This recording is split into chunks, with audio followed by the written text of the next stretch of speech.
Buenos días mis hermanos, les saludamos en este domingo 22 de noviembre para continuar compartiendo la palabra del Señor en el Evangelio de Juan como lo hemos venido haciendo en estas semanas. Y una de las actividades que a mí más me gusta es acampar, porque me da ese sentido de aventura y estar en contacto con la naturaleza. Y de alguna forma me recuerda que una carpa y una fogata son símbolos de independencia a la misma vez que de compañerismo. Cuando acampamos, como que ese espíritu de participar, de compartir, se desarrolla porque queremos que se convierta en una experiencia única. Algunos de los momentos más felices de mi vida han ocurrido a la luz de una fogata y rodeado de familia, amigos y, bueno, en muchas ocasiones una gran cantidad de mosquitos que al final del día vienen a ser como mis hermanos, porque llevan mi sangre, así que con ellos compartimos. Y acampar me recuerda también que se necesita poco para ser verdaderamente feliz, porque no es la tecnología ni la comodidad, sino la gente con quien compartimos la que hace que estos momentos nos hagan felices. Acampar me recuerda que todo cuanto me rodea fue creado por la mano de Dios y me hace darme cuenta de lo pequeño y frágil que soy ante la majestad del mundo que me rodea. Pero acampar también me hace reconocer que en este mundo no soy más que un peregrino y que cuando llegue al final de mi jornada nada me podré llevar. No importa qué tan grande o pequeña haya sido mi carpa y mi mochila. Acampar me hace reconocer lo bendecido que soy, ya que para mí es una diversión, pero para millones de personas en el mundo, una tienda de acampar es su única forma de vida en todos los campos de refugiados que en este momento hay alrededor del mundo. Pero acampar me hace recordar todavía un hecho más sorprendente, que un día en la historia de la humanidad Dios decidió venir y acampar con el hombre. Extendió su tienda de acampar entre los pobres y necesitados y de este mundo. Me sorprende que Jesús no se haya construido un palacio como él merecía. Decidió establecer una tienda, una carpa entre los hombres y hacerse parte de la humanidad y de los hombres y mujeres que sufren por causa del pecado y la separación de Dios. Él compartió nuestro dolor y sufrimiento, aún a costa de su propio dolor, sufrimiento y muerte. El Evangelio de Juan registra precisamente este hecho maravilloso, que Jesús vino al mundo, se encarnó y habitó en medio de los pecadores. Fue allí donde decidió levantar su tienda de acampar e identificarse con todos nosotros, no solo para mostrarnos cuánto nos ama el Padre, sino especialmente hasta dónde el Padre estaba dispuesto a llegar por amor a los hombres, para que pudiéramos recuperar la comunión e intimidad que habíamos perdido en el Edén. Así que en esta mañana lo quiero invitar para que abramos nuestra Biblia en el Evangelio de Juan capítulo 1, el verso 14 hasta el 18. Vamos a continuar y veamos qué es lo que el Señor tiene para decirnos hoy acerca de por qué fue tan importante que Jesús viniera al mundo y decidiera acampar entre todos nosotros. Y lo que descubriremos hoy con respecto a Jesús es por qué acampar con Él tiene profundas implicaciones para nuestra vida. Así que en este pasaje vamos a ver, o vamos a tratar de responder a la pregunta, ¿por qué Jesús acampó entre nosotros? ¿Y por qué a usted y a mí nos convenía que Jesús así lo hiciera? Ya que según el texto que vamos a ver en Juan, Jesús es la gracia de Dios y a través de Jesús podemos ver al Padre. Así que lo invito a que en su Biblia, en la Reina Valera, que es el texto que vamos a utilizar en esta mañana, veamos este pasaje tan interesante. Y dice, empezando en el verso 14, y aquel verbo fue hecho carne y habitó entre nosotros, y vimos su gloria, gloria como del unigénito del Padre, lleno de gracia y de verdad. Entonces, ¿por qué Jesús acampó entre nosotros? El apóstol Juan pasa de presentarnos en los primeros versos de este capítulo, en los 13 primeros versos de este capítulo, a Jesús o al Verbo como el eterno Dios y como el creador de todo cuanto existe. Y eso fue lo que vimos en los dos sermones anteriores.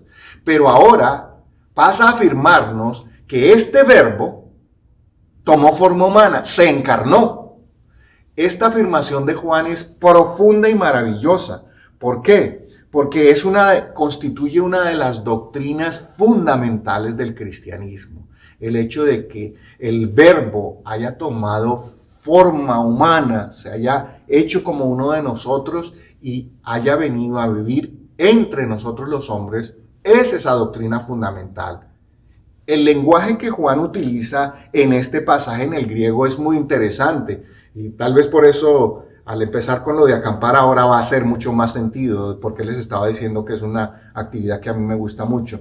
El lenguaje que Juan utiliza aquí en el griego y que es traducido como la expresión habitó, es muy pintoresco y muy interesante, por decirlo menos, porque significa básicamente levantar una tienda de acampar. Esa palabra habitar ahí es levantar una tienda de acampar.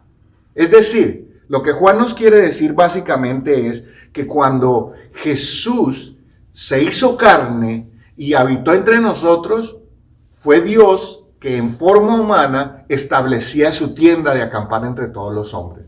Esa es la manera como Juan lo describe. Muy interesante.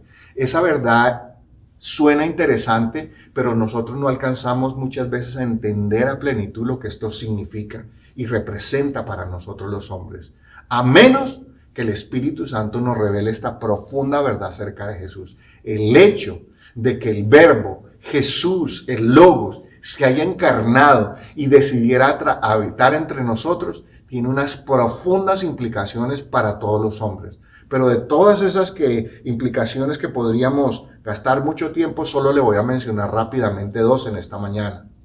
La primera de ellas, el hecho de que Jesús sea encarnado significa que hay salvación para el hombre.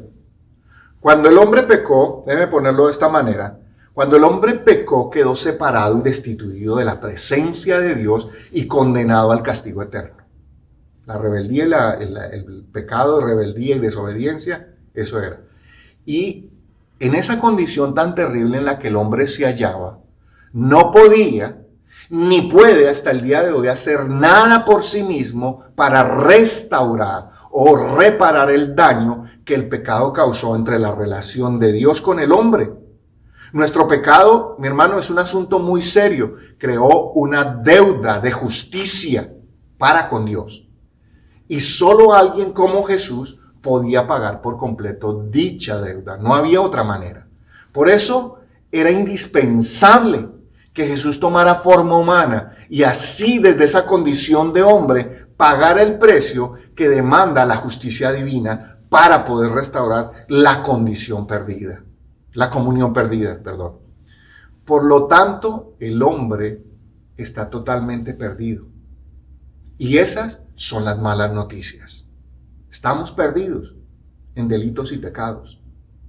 Pero debido a que Jesús se encarnó, es decir, se hizo hombre y estableció su carpa entre nosotros, ahora se abre una puerta de esperanza para los hombres. Esas son las buenas noticias. Por eso el Evangelio es tanto buenas como malas noticias. Ahora el hombre tiene la oportunidad de recibir la salvación por medio de él, de Cristo. Pero si el hombre no acepta este regalo de gracia, no hay ninguna otra manera en la que el hombre pueda estar a paz con Dios. Cristo es la única manera de ponernos a paz con Dios. Por eso era que la encarnación de Cristo era indispensable para la salvación del hombre. Pero tenemos que creerla y aceptarla. El segundo punto que quiero hacer rápidamente con respecto al por qué era importante que Jesús se encarnara es que la encarnación significa que hay identificación con el hombre por parte de Dios. El hecho de que Jesús se haya encarnado demuestra no solo cuánto Dios nos ama, sino que también nos muestra hasta dónde estuvo dispuesto a llegar con tal de salvarnos. El Padre podría haber sentido pena por nosotros, los pecadores y la condición en que nos encontrábamos. Pero eso no hubiera sido suficiente para salvarnos, que Dios dijera, ¿cómo me da pena esos seres humanos tan pecadores y perdidos? Me da una pena terrible. Eso no hubiera sido suficiente para nosotros. Y déjeme ponerle un ejemplo. Es lo mismo que nos pasa a usted y a mí cuando vemos un comercial de televisión donde salen niños malnutridos, enfermos, llenos de moscas, en alguna parte de África o Latinoamérica. Y ese comercial nos alcanza a sacar un suspiro de pesar, de lástima. E incluso nos puede llegar a sacar una lágrima. Pero esa actitud, esa tristeza o esa lágrima, para nada le sirve a esas criaturas que se están muriendo de hambre, frío y de enfermedades en uno de esos campos de refugiados que mencionaba hace un momento. Para nada le sirve su pesar ni el mío. Tal vez podríamos, o lo que podría ser una pequeña diferencia, sería que usted y yo enviáramos algo de dinero. Eso haría tal vez una pequeña diferencia, para que les compren un alimento, les provean agua potable, alguna de estas cosas. Pero, ¿sabe qué haría una gran diferencia? Que usted y yo decidiéramos un día conseguir toda la ayuda posible e irnos y armar una carpa entre ellos, vivir con ellos y darles toda la ayuda posible. Eso sería una gran diferencia. Pues precisamente eso es lo que Jesús hizo con nosotros, lo que el Padre hizo con nosotros. No solo vio que estábamos perdidos, no solo sintió tristeza, sino que su amor lo movió a venir y tomar forma humana y extender su carpa entre nosotros. ¿Para traernos qué? Perdón, consuelo y la esperanza de una vida mejor. Así que eso es lo que Dios hizo en Cristo. Por eso era necesario que viniera y acampara entre nosotros. Para que la comunión perdida por causa del pecado se pudiera restaurar y así todos nosotros tuviéramos una esperanza. Cuando Juan nos dice que el Verbo se hizo carne y habitó entre nosotros, nos está pintando un cuadro majestuoso del amor de Dios por los hombres. Piensa en eso, mi hermano. No podemos olvidar que Dios no tenía necesidad de enviar a Jesús y sacrificarlo por nosotros. Quiero que me preste mucha atención a lo que voy a decir en este momento. Dios no tenía ninguna necesidad de enviar a Jesús a morir de una manera tan cruel en la cruz para salvarnos a nosotros. No lo necesitaba. Dios, el Padre, el Hijo y el Espíritu Santo en la Trinidad estaban completos. No les hacía falta nada. Dios no nos necesita a nosotros. Dios sin nosotros sigue siendo Dios. Sin embargo, por amor, no por lástima, por amor, Dios decide tomar parte activa en el proceso de la redención. Y envía a Cristo, quien se encarna, toma forma humana, nace de la Virgen y tiende su tienda de acampar entre nosotros. Y de esa manera se identifica con nosotros. Y no solo se identificó, sino que entregó su vida por nosotros. Así que, mi hermano, nosotros sí necesitamos a Dios. Porque nosotros sin Dios no somos nada. Entonces, déjenme repetirle la pregunta. ¿Por qué Jesús acampó entre nosotros? Porque Cristo es nuestra salvación y se identificó con nosotros.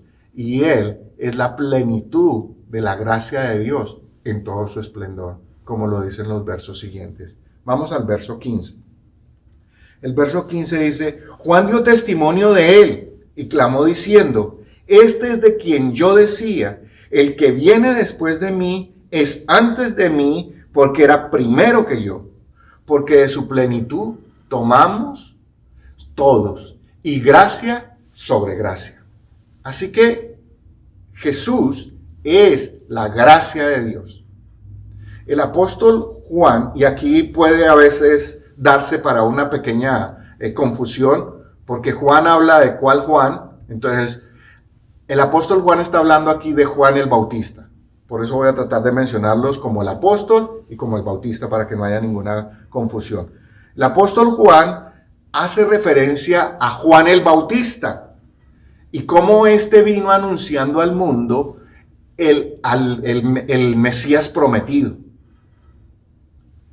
Juan, como ya vimos, el apóstol, el Bautista, se limitó a ser simplemente un testigo. Y por eso evitó a toda costa que la importancia recayera sobre él. De eso vamos a hablar la próxima semana un poco más acerca de Juan y quién era él y por qué rechazó toda esa importancia que le querían dar. El apóstol, al citar a Juan el Bautista, se limita a afirmar algo que ya nos había dicho antes, que es que la existencia eterna de Jesús, ¿sí? Y por esa misma razón es que Jesús es preeminente. La manera como Juan el apóstol lo expresa aquí en el griego es muy importante, porque no dice que Juan el Bautista estaba tratando de demostrar que Jesús había existido siempre, sino que Juan el Bautista lo establece como una verdad absoluta. Y eso es algo que nosotros necesitamos tener en cuenta. Para nosotros como creyentes no se trata de demostrar si Jesús es Dios, si ha existido, sino que lo aceptamos como una verdad perfecta, establecida. Juan el Bautista no tenía ninguna intención de demostrarlo. Simplemente lo establecía. Y a usted y a mí nos hace bien aceptar esa verdad tal como nos es revelada en la palabra. ¿Sabe por qué necesitamos aceptar esta verdad? De que Jesús ha existido siempre y que Jesús es Dios. Porque a menos que aceptemos esta verdad, es imposible que podamos recibir su gracia. Que es hacia el punto donde el apóstol Juan se dirige en este pasaje. Preste atención.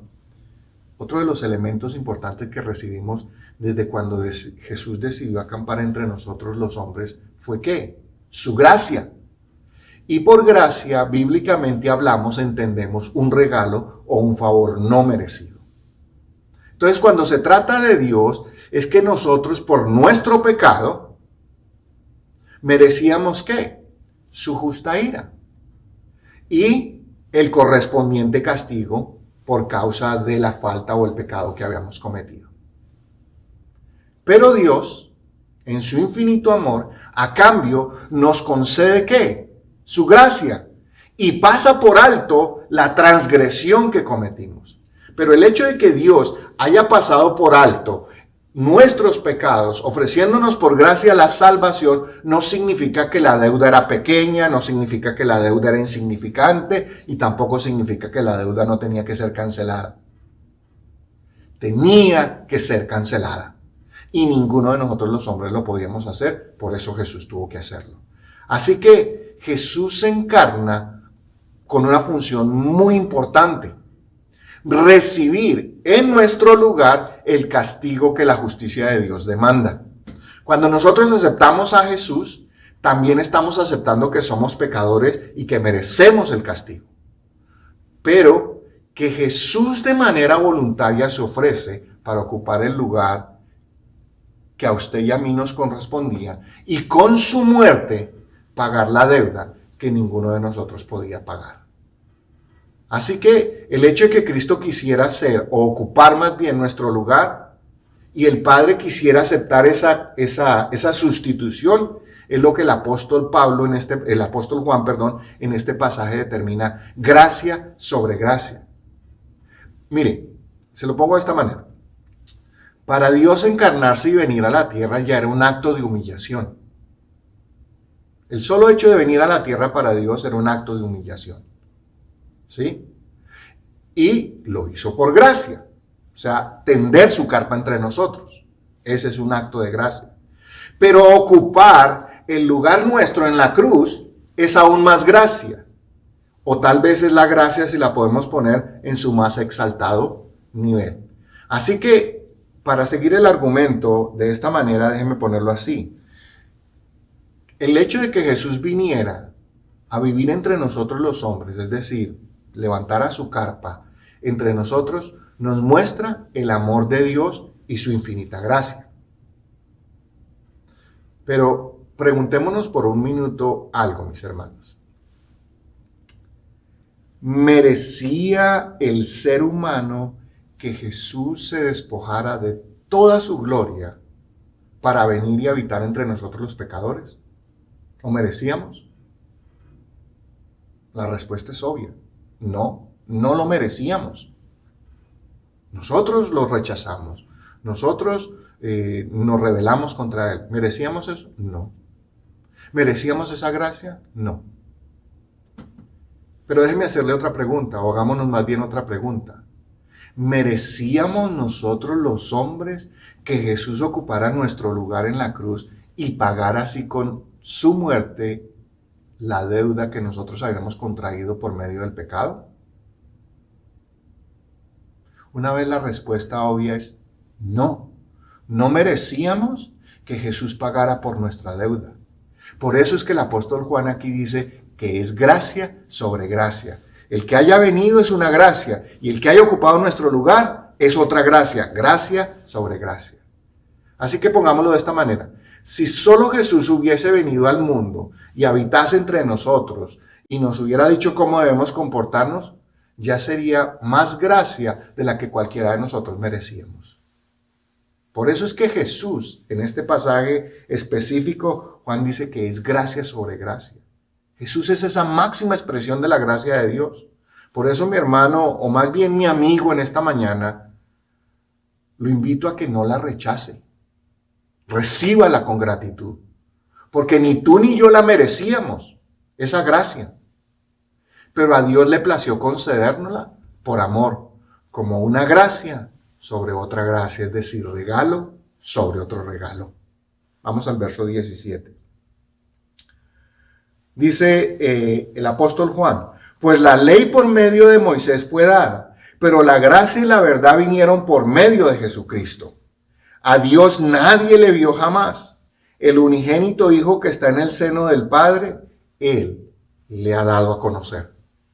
Así que solo a través de Jesús podemos ver al Padre. Aquí hay algo muy interesante.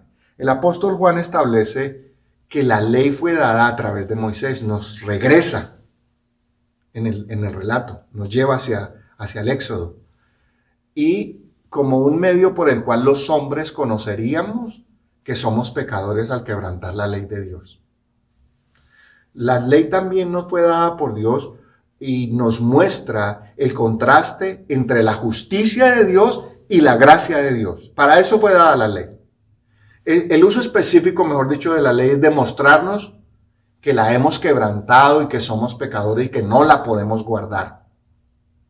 Y que por esa causa de que no pudimos guardar la ley completamente, merecemos el castigo que ella prescribe. Y la ley dice que la paga del pecado es muerte, mas la dádiva de Dios es vida eterna en Cristo Jesús. Por eso es que la gracia, es decir, el perdón de nuestros pecados, lo recibimos a través de Jesús, no a través de la ley, ni su cumplimiento, sino a través de Jesús y gracias a que vino y habitó entre nosotros, se hizo uno de nosotros. Los mandamientos nos muestran las demandas de Dios para los hombres, sí. La ley de Dios eso nos muestra, pero Jesús nos muestra la gracia de Dios de manera verdadera. La ley nos muestra el castigo que merecemos, Jesús nos muestra la gracia que no merecemos, pero que por amor recibiremos. Ahí está el contraste. La Biblia afirma en Éxodo capítulo 33, el verso 20, y en este pasaje el contexto es que Dios está hablando con Moisés y le dice, no podrás ver mi rostro, porque no me verá el hombre y vivirá. Nadie podría ver a Dios debido a qué? A su santidad y majestad, debido a que el hombre es pecador. Y en la antigüedad y aún en nuestro tiempo para muchos hombres, la idea es que Dios es un Dios lejano, que está completamente apartado de la realidad humana. A eso se le conoce como deísmo, que hizo el mundo, lo puso a funcionar y se alejó de él. Pero precisamente esta herejía y esta forma de pensar es lo que Juan quiere refutar con el mensaje de este evangelio. Que Dios no es un Dios lejano, no es un Dios extraño, es un Dios que se hizo hombre, que está cercano. Y por eso era imprescindible que Jesús viniera y se encarnara y habitara entre nosotros, para que de esta manera el hombre pudiera finalmente ver a Dios, porque de otra forma caeríamos fulminados. Dios se ha hecho cercano y decidió encarnarse y acampar en medio de nosotros y así mostrarnos toda su gloria y la plenitud, sin que esto nos costara a nosotros la vida.